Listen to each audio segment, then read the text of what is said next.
Hey everybody, it's Mark here at Gary's Guitars, and I'm here to talk about something I don't have a good name for yet, but I'm calling the used guitar apocalypse.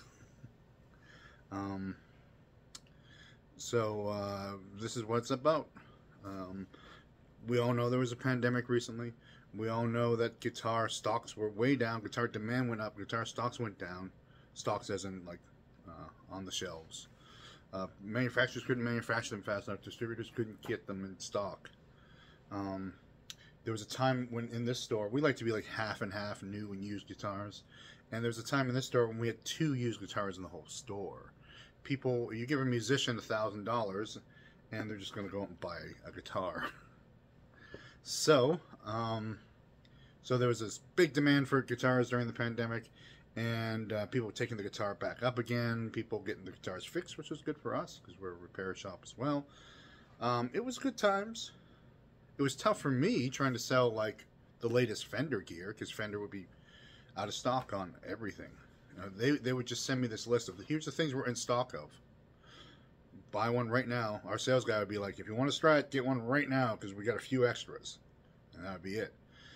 Oh, how times would change. So Fender, especially, most notably, is overstocked, especially on their Asian-made stuff, because that was in a deficit for a while. Then they over-ordered it. Everyone thought this guitar boom would just keep booming forever, and it didn't. So there's that.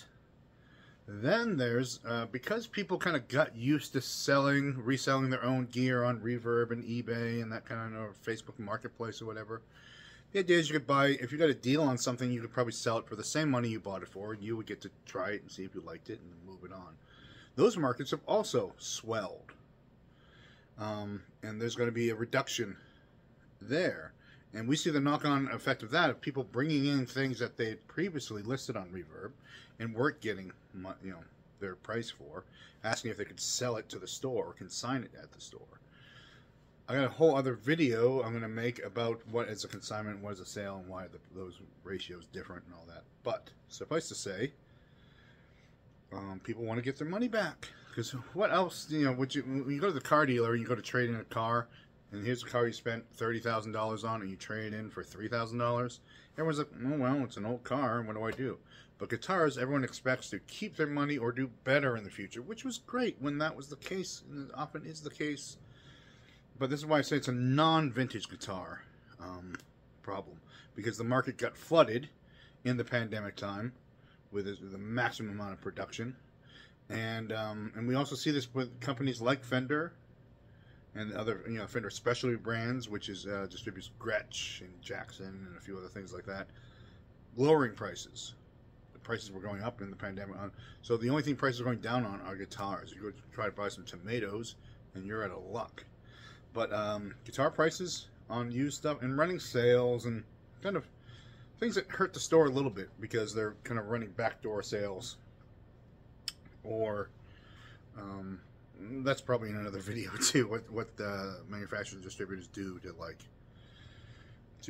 they set this is the street price. This is the minimum advertised price, and this is what you can sell it for. But then there's oh, but you can sneak in this because this is a custom color, and you can this is something for you. And I'm losing track of the main point here then. So the guitar apocalypse. We're gonna have so every day a couple people walk in the store trying to sell us a guitar, and they're not very happy when I tell them, like, every day several people come in selling guitars. Guitars are not, I know you bought this guitar when it was difficult to find or the price was high on it, but it's not that time right now, and it's not the time when I want to stock up on used gear, which I would do. Previously, I was doing that. I was like, yeah, better, used guitar, better buy it, put it in storage, because we're gonna run out of used guitars. It's just there's a lot of used guitars in the air, and so people come in and they want to, and they're not often trading these instruments. They want to sell them or consign them. And the reason why this is also is there's a rumor that the economy is bad, and even if someone's personal economy isn't that bad, they just think, like, maybe I shouldn't have 4 extra guitars, and they go to sell their 4th guitar. But there's also an unreasonable expectation, and this is contributing to that factor, an unreasonable expectation of what things should sell for, because everyone was buying something in the pandemic time. You were buying something and just reselling for whatever you bought it for. But now that we have a contracting market, those prices are going to fall, and then us as a reseller, we're going to pay less for that based on that lower price. And what you see happening, and I think you'll see happening right now on Reverb and eBay, is since there's like no real cost in like leaving something up there forever, people will put good money on something and just leave it there, and they're like, well, someone buys it, they buy it. If they don't, they don't. And it leads to this kind of cost inflation, like sticker inflation, I'll call it. Because the other thing is, someone comes in with a, let's say, an Epiphone Les Paul, and they say these things are going for $700 on eBay or Reverb. That's not what they're going for. That's what people are asking for them. They're going for something. So to get the going for price, you either have to do, like, do the market research part, check completed listings, or look at Reverb does give nice market research on some things. But you can always check completed listings and find out what the real street price on something is. And those prices are reducing. Also, figuring into this used guitar apocalypse, everyone wants small amps. It's nuts. The only amps we're selling are small amps. And when people come in with a Marshall stack, I wish I could help you. It's glorious. I have one. I know how good it sounds. I know that you paid $3,000 for it, but I can't give you $1,000 for it because it will sit here forever. Everyone's going toward smaller, lighter gear. So, too many guitars in the market, too many people dumping their guitars too quickly, and a market trend of everyone getting smaller and lighter gear, and also people expecting to be able to sell their instrument themselves also creates an unrealistic expectation of its value. For example, if you went to trade in a car, and you spent $30,000 on a car, and you trade in for $3,000, you're like, oh, well, it's an old car. But a lot of people like to get their money back. They want, I gotta, like a guitar is a gold brick or something. They're like, I got $3,000 into this, I gotta get it back. You don't always get your money back. And that's what I call the price of tuition. So there's now a disconnect between when I say to someone, okay, this is what one just sold for in Reverb, or Guitar Center has one on their site for this much, right? The Guitar Center will sell me one, or anyone, for $500. You think this is worth $700. And I have to look at, the market prices, and then I have to pay less than that because I need to make money. So even if you are selling on consignment, with consignments, especially during the pandemic, if it's a nice guitar, Martin or something, like, okay, well, ask whatever you want to ask for it. Because if it doesn't sell, there's a low risk to the seller.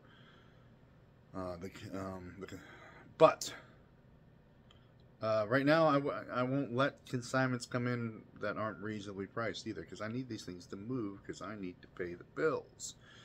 And people have an unrealistic expectation of the value of something. That can create an impasse in that selling thing. And then that also creates a little bottleneck. People are like, well, if I can't get my money for this, I might as well wait until I can get my money for it. Or the guy at the guitar store says there are too many Strats out there. I'll just wait, and then there'll be less Strats. But no, it's a coming apocalypse. So, this is for 6 months from now. So when I buy a used guitar, especially if it's a Yamaha or something like non-vintage, perfectly good guitar, I'm pricing it for 3 months from now, because things sales have slowed, and also this might sit here for 3 months because there's just a lot of stuff like it out on the used market now. And then you got to consider what's 6 months. And as we know, these things kind of self-perpetuate, and they, as things start to fall, they gain momentum. So that is the non-vintage, and not the vintage guitars. It's fine. They're not making any more 1964 Gibsons, so those are still a strong thing. But for non-vintage guitars, especially guitars made in the last 10-15 years, which are perfectly fine, it's time to take a haircut.